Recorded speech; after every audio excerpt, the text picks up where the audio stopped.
I still remember the sound of the power drill whirring in my hand on that Saturday afternoon, the day everything cracked open and exposed all the rot underneath. Up until that moment, if you had asked me how my life was going, I might have shrugged and said, "Not bad." Sure, Megan and I had our fair share of arguments in our 10-year marriage, but I never suspected anything this extreme.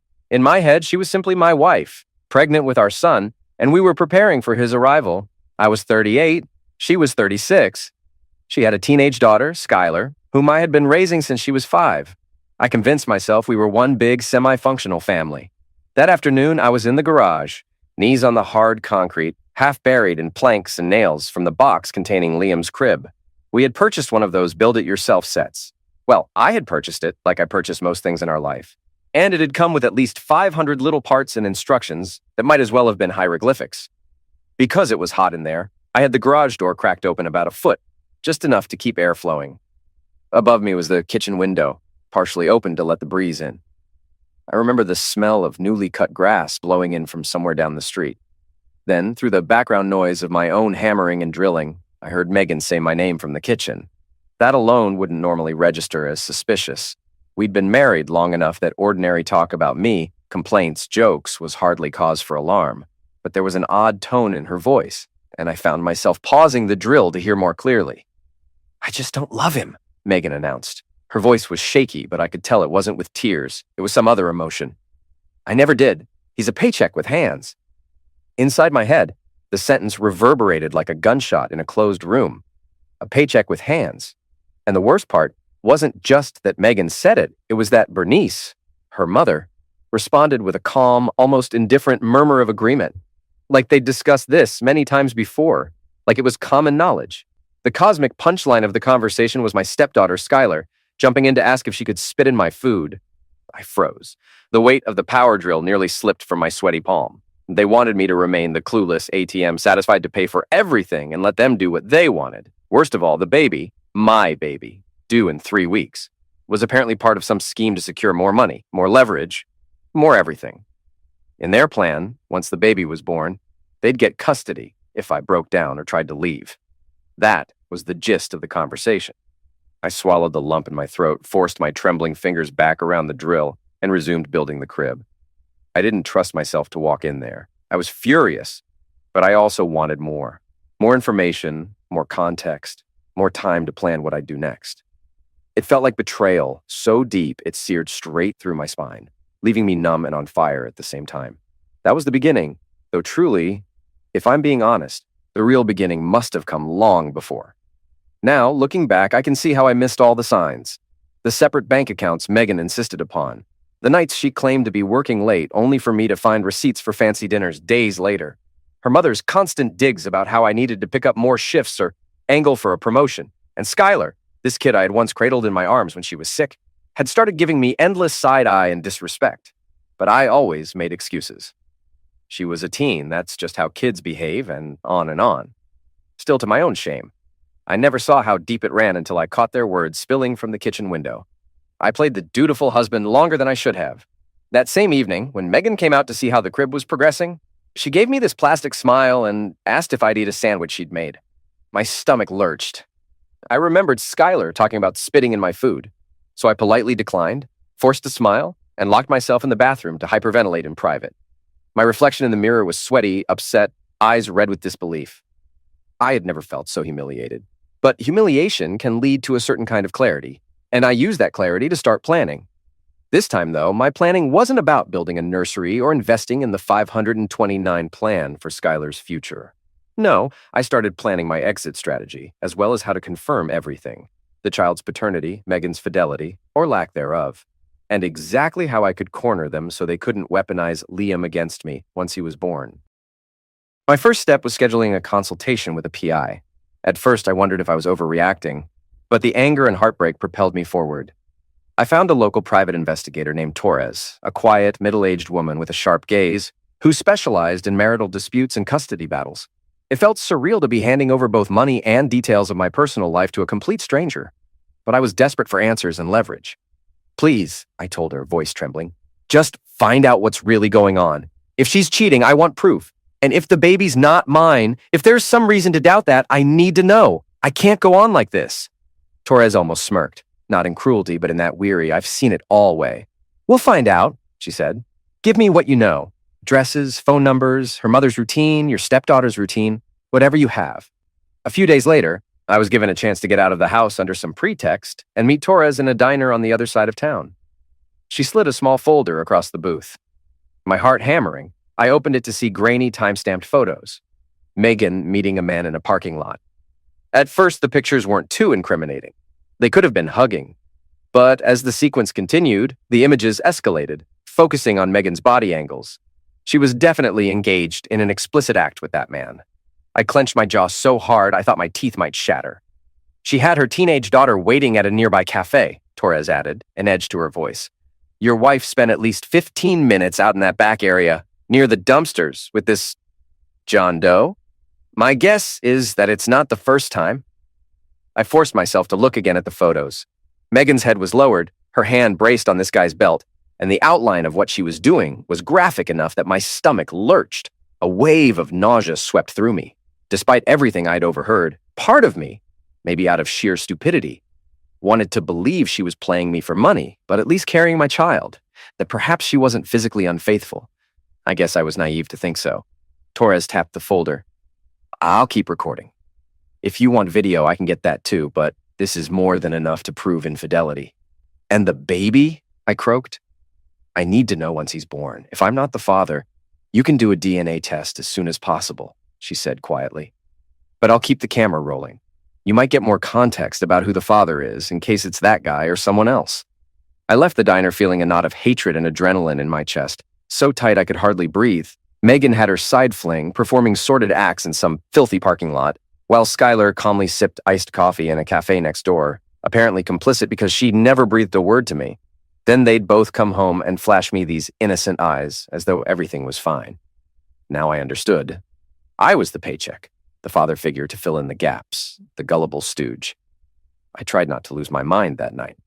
I came home, forced to smile at Megan, who was in the living room rubbing her nearly full-term belly, and asked about her day. She gave some bland answer about meeting a friend for lunch. When I pressed for details, she said the friend's name was Linda. I swallowed back the urge to confront her on the spot, not wanting to tip my hand before I had everything in place. Skylar sat in the corner, tapping on her phone. She gave me this once-over, a sneer twisting her mouth. I'm starving, she said coldly. You're picking up takeout tonight, right? Even though I was seething inside, I said, sure.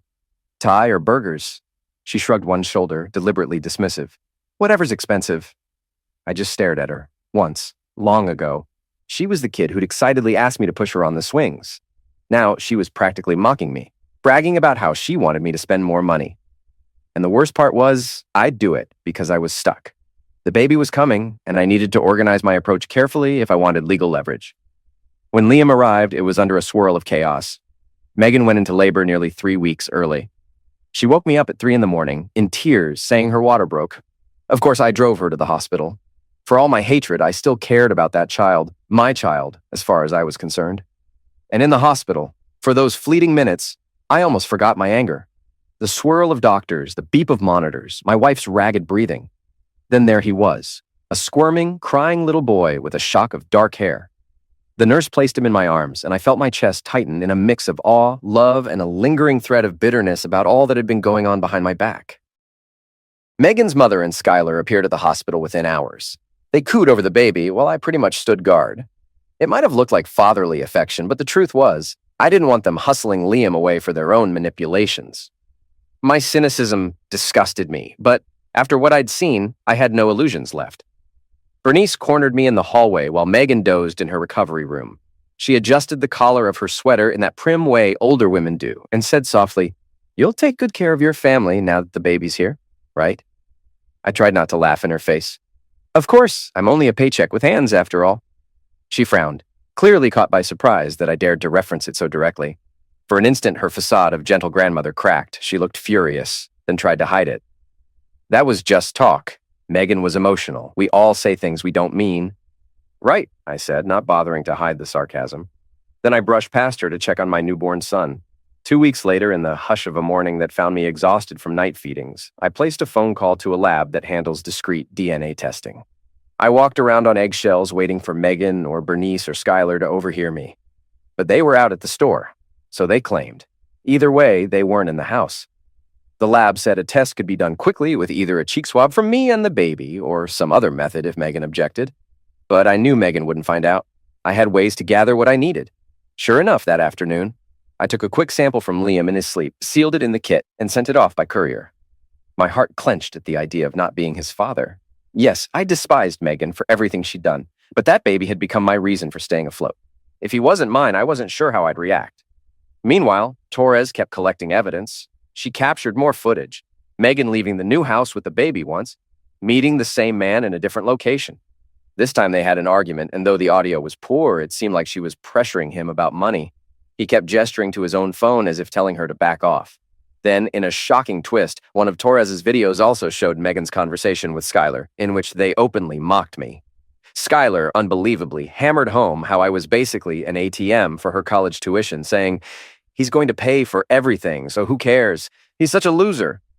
When they got home after that meeting, I pretended to be napping on the couch. They strolled past me with shopping bags, mother and daughter smirking about something. Probably me. A month crawled by. The stress wore me down physically. My appetite disappeared, and my nerves were frayed. One night, the baby was screaming, and Megan barked at me to deal with him.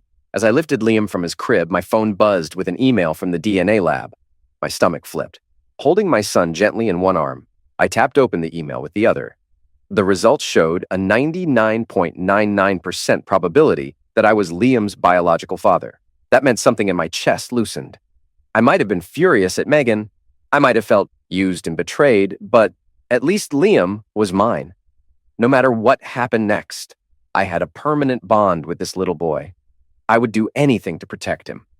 In the swirl of my exhaustion and frustration, I found ways to become almost sadistically calm. If Megan wanted to treat me like an enemy, then so be it. I decided to become the villain she needed me to be, because at least then I could direct the outcome. I'd let her see just enough of my anger to keep her on edge, but not enough for her to realize how much evidence I'd collected. I'd withhold that explosive confrontation for the perfect moment. Increasingly, though, I noticed that Megan's shifts in mood. After the baby was born, she'd swing from weepy apologies to unleashing a swirl of criticism. I didn't hold the baby correctly. I was too slow to warm his bottle. I was too controlling.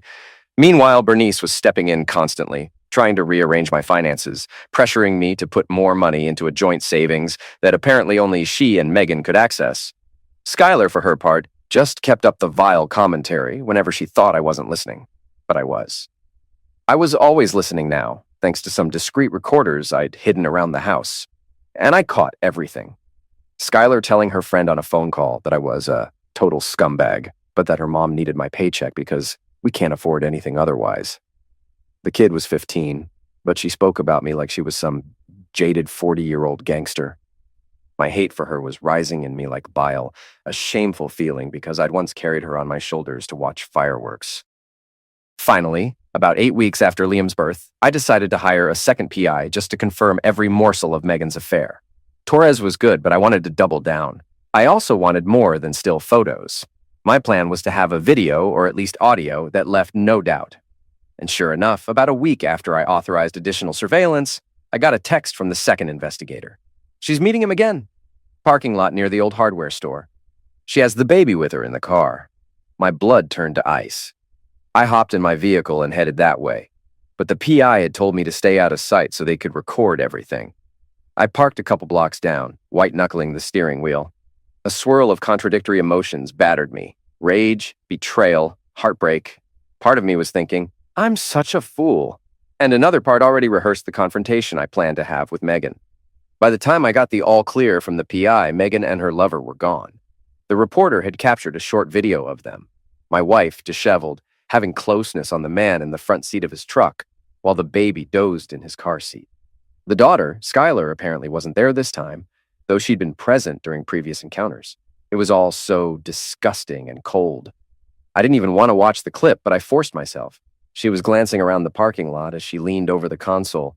The baby's distant cries could be heard, and the man kept pushing her away, like he was irritated by Liam's noise.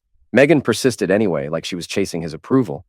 Watching it, I felt a wave of sickness that almost turned me inside out. Things escalated quickly after that.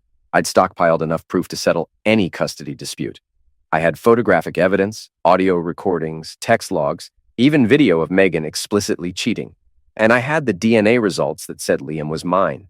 If Megan thought she could waltz out of here with my son to leech me dry forever, she was wrong. But I wanted a confrontation that would make them all realize exactly how thoroughly they had lost. One day after the new investigators' final delivery of evidence, Megan and Bernice came to me with faux concern in their voices. Megan's eyes were red, as if she'd been crying. She said, "We need to talk about money. The bills are piling up, and you're not stepping up the way you used to." Bernice folded her arms. "If you love Megan and you love Skylar, and you love your new baby, you need to stop being so selfish. We're a family. That means you provide, and we make sure the household is balanced." I gave them a pointed smile, playing the part of the villain, that cold residue of anger fueling my voice. "You're right," I said. "I do love my son. That's why I'm paying for everything. For now." Skylar stood in the hallway, peering from behind the doorframe. I caught her roll her eyes. "He's such an ATM," she muttered under her breath. Then she smirked. "But you're good for my college fund, right?" I turned on her. "Oh, definitely. I can't wait to foot that bill." She couldn't detect my sarcasm. She just scowled, like I existed solely to open my wallet. Bernice's face softened in that manipulative way she had. "We're all tired. Why don't we talk about this properly tomorrow, dear?" "That's an excellent idea," I said. "Tomorrow works for me." What I didn't share was that I already had the date set with a lawyer and that I planned to be out of the house within 2 days. I'd found a small, cheap apartment where I'd start my new life with Liam. In my quiet moments, I hated myself for not caring about what happened to Skylar, but she'd made her stance clear. The final blow came on a cloudy afternoon. Megan must have sensed something was up because she tried to be unusually pleasant, cooking dinner, though I suspected Skylar might spit in my plate if I turned my back. That evening, I received an urgent text from the lawyer's office. The custody papers were finalized, and I just needed to come sign. Perfect timing. I pretended to head to the hardware store, telling Megan I had to buy a few more things for the nursery. She gave a half-hearted wave. While out, I met with the lawyer in his quiet office. He showed me the final draft that demanded immediate paternity acknowledgement, spelled out my custody claims, and included all the evidence I'd gathered. Megan would be forced to face the fact that I wasn't going to be her doormat. Later that same night, I called the PI to tie up any loose ends. Torres said, "You've got what you need. Good luck." I nodded to myself and whispered, "Thank you." It was time to set off the grenade. The next morning, I left the house as Megan, her mother, and Skylar were preparing for a family outing. They wanted me to stay and watch Liam, so I couldn't vanish with him while they were out. I said I had some errands to run, but that I'd be right back. In reality, I took Liam with me, claiming I needed to visit the pediatrician. In the trunk of the car, I'd already stashed the first wave of diaper bags and baby supplies. If they realized I was leaving, they didn't show it. Bernice's only remark was, "Don't be long," in a snappish tone. I drove downtown, had a final meeting with my lawyer, and left with the glorious stack of documents that proved everything. Then I headed to the new apartment. My plan was, once I got Liam settled, I'd text Megan a single clip from the PI's footage, the one that showed her in the parking lot with her lover. Let that sink in. Then I'd turn off my phone for a day. Let them panic. Sure enough, as soon as I sent the clip, the phone buzzed with repeated calls. I let it ring. I took Liam out of his car seat, set him gently in the portable crib, and tried to calm myself. My heart pounded. I was free, or at least on the path to freedom. I powered off the phone, turned on some background music to drown out the echoing quiet, and fed Liam a bottle. He blinked at me. Innocent, safe, all mine. I didn't turn my phone back on until the next day. There were over 100 missed calls, mostly from Megan.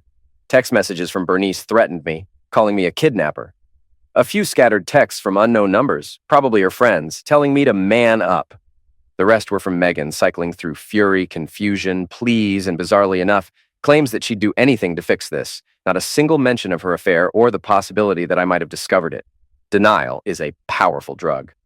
What happened next was fairly predictable. Megan and Bernice arrived at my apartment by mid-afternoon. They must have tracked me by the car or some other means.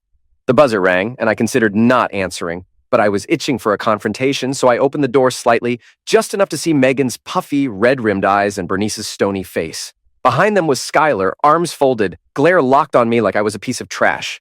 Megan's voice quivered. "Please, let us in. We just want to talk." I glanced at Liam, who was napping in a bassinet near the couch, then let them step inside. I stayed in front of them, arms crossed, carefully distant from the baby. Bernice started in first. "We've been worried sick. You can't just disappear with Liam. That's not how this works." I gave her a cold stare. Actually, I spoke to a lawyer. That's exactly how it works when the mother is cheating and planning to use me just for money, and especially when we have proof of that cheating, plus admissions of how you think I'm basically an ATM. Megan's face crumpled. I never meant those things. Please, you have to believe me. Everything I said, I was just emotional. And the parking lot, that was a mistake. You have no idea the pressure I've been under. None of that changes the fact I love you, and I love our baby. Sure, I said, not budging. You love me so much you told your mother you'd get custody once I broke. And you love me so much you had no trouble stepping out of the marriage, lying about working late, ordering baby items to stash at Bernice's house, and meeting some guy for cheap act in public.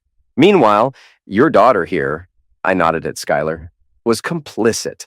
Skylar rolled her eyes. Can we just skip the drama? I don't give a crap. I'm not a toddler. I know what's going on. You pay for stuff and we live our lives. That's how it's always been.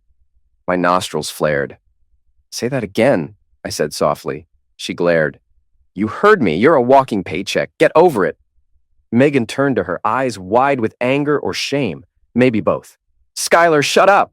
Then she turned back to me, batting tears from her eyes. She's just upset. She's a kid. Don't hold that against her. I shrugged. Too late. Skylar snorted. Whatever, Dad. Or stepdad. Or whoever you are. At least you'll pay for my college before you run off. I let out a bitter laugh. Is that all you think I'm good for? Skylar lifted her chin. Seriously, you think you can just ditch me? Fine. I don't need your presence, just your money. If that means sucking up to you or hooking Mom up with you, so be it. Megan began to sob. Stop it, she hissed at her daughter. He's about to leave us and you're not helping. Bernice tried to intervene, stepping closer, voice trembling with a forced calm. Look, let's settle this sensibly. We can come to an arrangement. Your name is on the mortgage, correct? You wouldn't abandon us. That would be financial suicide. Maybe we can act like adults. I smirked. That's rich, coming from someone who helped hatch a plan to keep me around as a wallet. Don't you realize I have all the recordings? The big question is, why would I pay for anything else when you all told me, in your own words, that you never loved me? Megan sank to her knees, tears streaming. I was an idiot, okay? I was so scared about money and about losing my freedom after having another baby. I needed reassurance, and yes, I did cheat. It was just once, maybe twice, but it never meant anything. You're the father of my child. We can get past this. You never loved me, I reminded her. Even if you say it now, do you really think I believe you? But you love Liam, she pleaded. He needs me. He needs you too. He needs both parents. We can still fix this. My fury peaked. Did you ever consider that before you went behind my back, having closeness in parking lots and bragged about how I'm worthless except for a paycheck? Megan couldn't respond. She just wept. Bernice hovered behind her, jaw set. You need to let us see the baby, Bernice hissed. You're taking advantage of the fact that Megan just gave birth. She's vulnerable and you're using it against her. You have no idea how vulnerable I've felt these past months, hearing you all degrade me. I pointed toward the door. We're done. My lawyer will be in contact with you because, in case you missed it, I did a test. Liam is my son, so you'll be hearing from me about custody. We'll set up times for you to see him if the court allows it. Megan looked desperate, leaning in. You can't take him away from me. Watch me, I said, grabbing the handle of the door. Now get out. Bernice's head snapped up. No, we won't leave without him. Skylar, furious, turned on me. You're such a scumbag. You're worthless. Mom never loved you because you're unlovable. You're just... Shut your mouth, I roared, the villain creeping into my voice. You think you can talk to me like that and still expect me to pay for college? She jutted her chin. You will, because that's what you do. You pay or you're a deadbeat. You think you can live with yourself if you don't? I'll tell the whole world you abandoned me. I laughed darkly. Do what you want. I'm finished letting any of you string me along. And with that, I ushered them all out into the hallway. The baby was safe in my arms, oblivious. Megan tried to cling to the doorframe, but I pushed the door shut, flipping the deadbolt. Then I heard the muffled cries of anger from the other side. I locked it all. My heart pounded so hard it felt like it might burst. That's when something banged on the door. Open up, Megan screamed. Skylar's voice was shriller. I hate you! I didn't respond. Exhaustion crushed me. Scenes flashed through my head. Megan hooking up with her lover, Bernice sneering, Skylar spitting in my food or calling me vile names. Then I heard footsteps stomp away. For a brief second, I let myself hope they were done. Suddenly, a sharp crash came from outside. I rushed to the window to see Skylar in a frenzy. She'd picked up a heavy rock from the landscaping and was smashing it against a parked car's windshield. My car. She shrieked like a banshee, cursing me at the top of her lungs. Glass shattered. Bernice tried to pull her away, but Skylar was in a meltdown, screaming expletives. Finally, Megan managed to yank her arm. "Skylar, enough! Stop!" I heard Megan's voice ring out, high and hysterical, but the damage was done. The windshield had a gaping spiderweb of cracks. Skylar hurled the rock aside, then sprinted away down the street. Megan and Bernice ran after her, tears streaming, voices echoing in the late afternoon air. I stared down at my baby boy. He didn't cry, didn't fuss, just squirmed against me, eyes wide. "It's okay," I whispered, though my heart hammered in my chest. We're okay now. That's how it ended that day. My final, brutal confrontation. Police were called by a neighbor who heard the commotion. By the time they arrived, Megan, Bernice, and Skylar were gone. A couple of nosy onlookers came out, wanting to know what had happened. I gave them minimal details, not wanting to broadcast my personal life to the entire complex. In the days that followed, Megan tried calling, texting, emailing. Bernice sent me lengthy messages, sometimes raging, sometimes begging. Skylar never contacted me directly. Maybe she was too proud or too ashamed. All I knew was that they had retreated to Bernice's place for the moment. My lawyer filed the official documents for divorce and custody. Megan's lawyer tried to throw mud my way, claiming I was emotionally abusive and kidnapped Liam. But the evidence was on my side, and the court swiftly recognized that I was the rightful father, that I had reasons to fear for my safety and for the baby's well-being. A few months afterward, a paternity test, court requested this time, once again confirmed I was Liam's biological father. That hammered the final nail into Megan's manipulative designs. Without me funding her home, she couldn't keep up with mortgage payments. She had to concede a great deal in the custody arrangement. Overall, the settlement gave me primary custody, with Megan receiving only supervised visitation at first, courtesy of the video evidence that she was engaging in extremely neglectful behavior, especially that time she'd taken Liam with her to that parking lot. Skylar started texting me, bizarrely enough, about her college prospects, demanding I step up. I ignored her. Admittedly, it stung. This was a kid I had once loved and treated as my own, but her entitlement and cruelty were too blatant. The vow I made to myself was that I would protect Liam, not bankroll the lifestyle of people who had no respect for me. Not long after, I heard a rumor from a distant relative of Megan's that Skylar had run away for a couple days. She cooled her heels in some friend's basement, apparently in protest of how unfair life was. Meanwhile, Bernice tried to orchestrate a family therapy session to repair the bonds. I nearly laughed at the suggestion. I told them all to stay out of my life unless it strictly involved scheduling a visitation for Liam.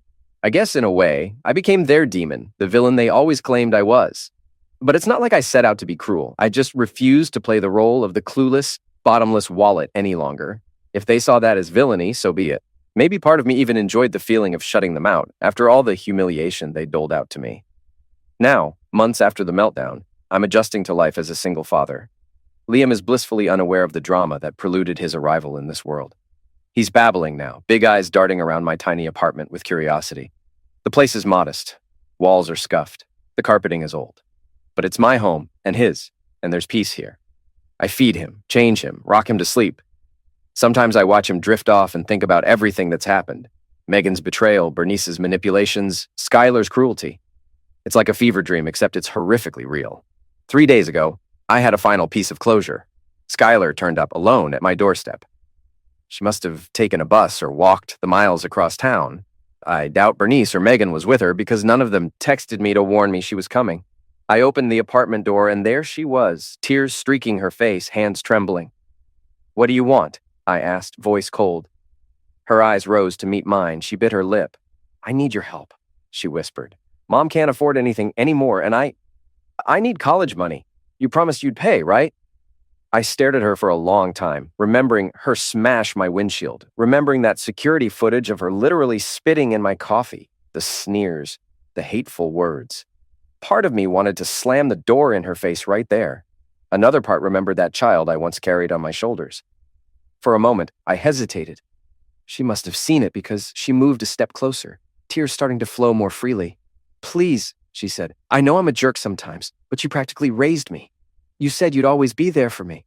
Despite my anger, I had the ghost of a memory of her, age 8, showing me a picture she drew of our family. She used to call me Dad. Then I replayed her meltdown, the repeated line about how I was worthless but should pay for her future. I steeled myself. "I'm sorry," I said. "I'm not paying for a single thing for you. You made your choice clear." I started to shut the door. She panicked, stepping forward, tears dripping off her chin. No, wait, please, she begged. I'm so sorry. I take it back, Dad. I was messed up. I didn't mean it. Mom told me things. I cringed at her calling me Dad, and I saw in her eyes a swirl of desperation. But I hardened my resolve. Don't call me that, I said. I'm not your father anymore.